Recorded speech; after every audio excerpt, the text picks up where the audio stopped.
melakukan serangkaian pengumpulan bahan keterangan. Saat ini KPK telah meningkatkan pada proses penyidikan atas dugaan tindak pidana korupsi di sebuah badan usaha milik daerah Provinsi Sumatera Selatan. Dugaan korupsi dimaksud terkait dengan kerjasama pengangkutan batu bara yang dilakukan oleh BUMD dimaksud. Mengenai siapa yang telah ditetapkan sebagai tersangka, pada saatnya nanti pasti kami akan umumkan secara resmi, termasuk rangkaian konstruksi perkara ini dan juga pasal-pasal yang telah ditetapkan. Setiap perkembangan dari kegiatan penyidikan ini kami pastikan KPK akan sampaikan kepada masyarakat sebagai bukti transparansi atas kerja-kerja KPK.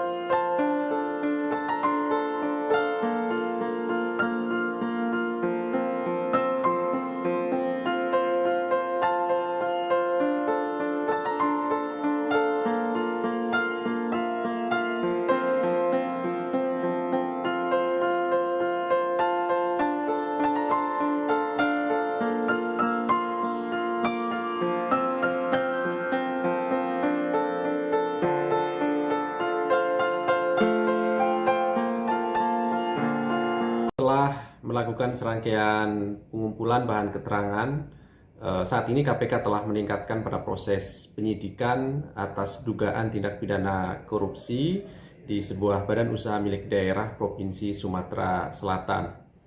Dugaan korupsi dimaksud terkait dengan kerjasama pengangkutan batu bara yang dilakukan oleh BUMD dimaksud.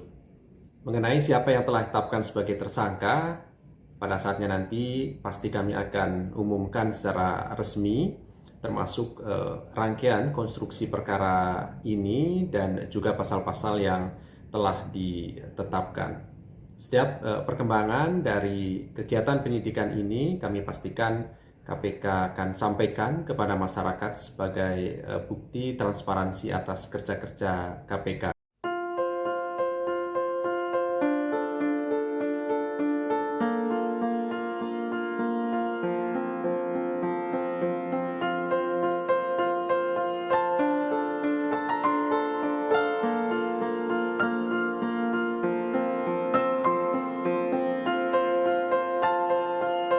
Hai pemirsa Sri Popo TV, jangan lupa komen, like, dan subscribe, serta tonton terus berita-berita terupdate lainnya ya.